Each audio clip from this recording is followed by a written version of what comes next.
So it is important to give you what happened. The first important fact which everybody acknowledged was my visit to India, despite all the tensions with India and the line of control. Most people that I met there, all the ministers, they said it was a very wise decision, good political move, and I'm glad that you were able to come. Secondly, we also wanted to demonstrate that the shadow of bilateral tensions should not be allowed to fall on multilateral forum, as India did in the case of SARC.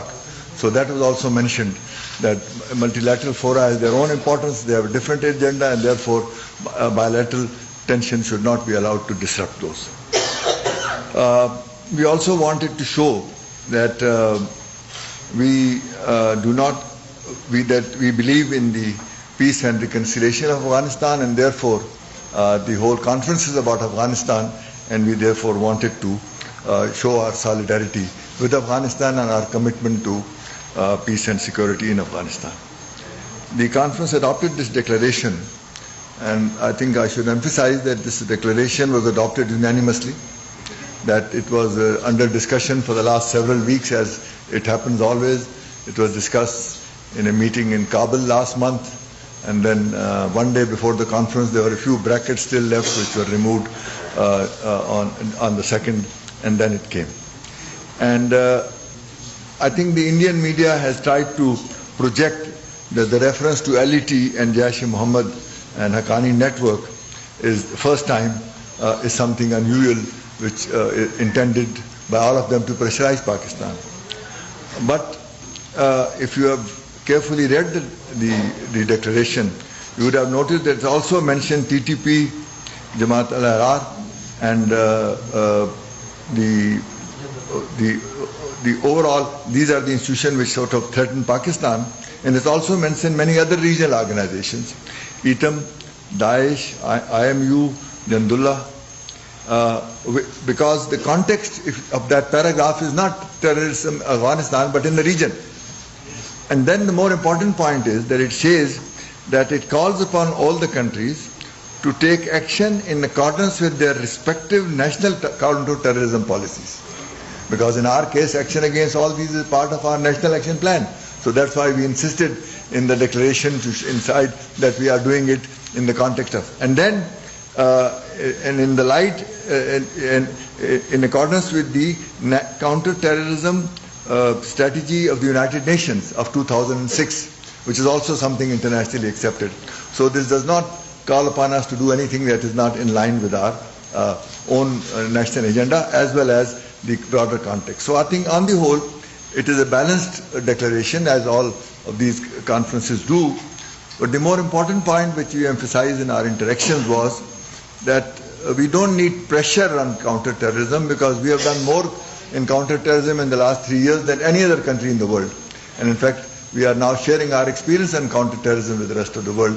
So this is a process that we are doing not under pressure from anybody, but in our own national interest to protect our own security. So this was, I think, greatly emphasized.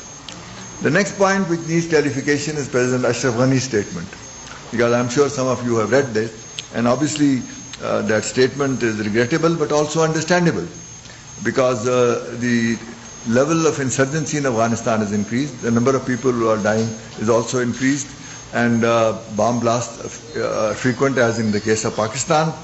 So there is a certain amount of anxiety, and when you combine that anxiety with the general tendency in Afghanistan in the last few years, when every problem is blamed on Pakistan, you can understand why such a statement came about. I obviously tried to had a meeting with President Ashraf Ghani this morning, and I reassured him that our commitment, which the Prime Minister made in Kabul on 12th of May 2015, that Pakistan will not allow Israel to be used against any other country, remains firm, and we will honor that commitment. But I also clarified that that requires better border management, which we are trying to do, so that no unauthorized people cross this way or that way, and drug smuggling is also controlled.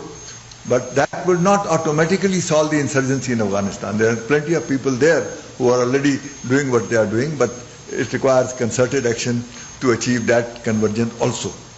So in my statement at the conference, I presented, and if you read that, an objective assessment of these challenges and the importance of politically driven settlement, because the military solution is not option. But I also, in that statement, emphasize that what we need is a balanced and holistic approach, because the security problems of Afghanistan are extremely complex. There are so many factors that impinge it. Within Afghanistan, there are different groups, and then there are other kind of foreign elements, many of them who are involved in there. So it is not good to sort of try to have a simplistic notion that if things stop from across the border, everything will become all right there. It's a much more complex, which requires careful handling. So these were the factors which I tried to address. Then on the sidelines, I also had some very useful meetings with the Foreign Minister of Iran, Mr. Jawad Zarif, where we discussed the regional situation as well as our cooperation, because after the removal of sanctions possibilities, and we discussed a lot of details of that. Then I had a meeting with the Foreign Minister of Turkmenistan, Mr. Shahid Meradov, and it was a very useful meeting because he was appreciative of the Prime Minister's Nawaz Sharif's statement in Ashgabat recently, when he announced that we will join the Lapis Lazuli corridor, which connects Turkmenistan with Azerbaijan and other Central Asian countries. And that agreement is not fine, so we discussed the timing and the other details of how the draft of the agreement will be shared, and different mechanism by which it will be adopted, so that we can facilitate and speed up that process. He also briefed me about the progress on the TAPI gas project, because it's on schedule and it's making good progress, and how they are raising funds for the TAPI gas project. And also he emphasized the important point that it's no longer only a gas project.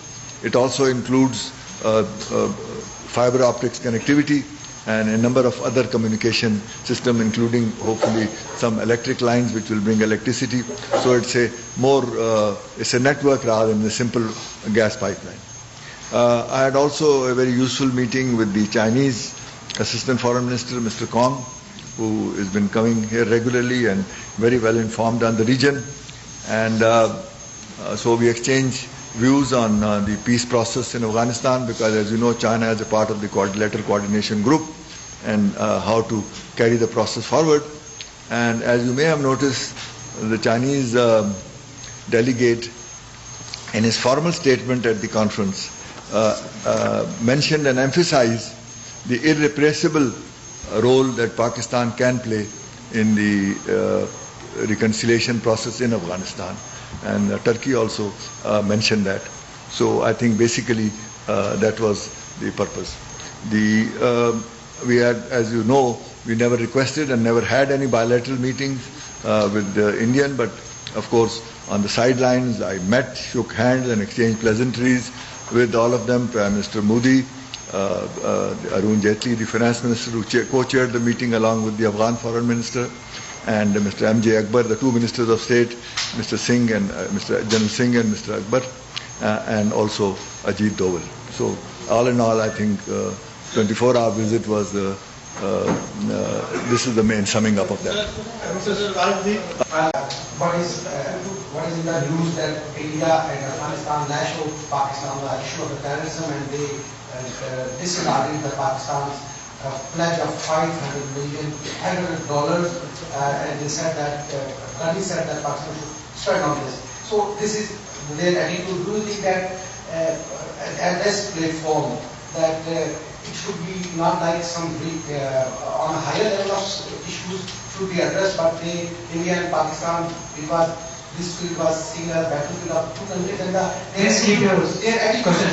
attitude towards the media person, and they humiliated media person, and they did not allow them to interact with you. Your response, thank you.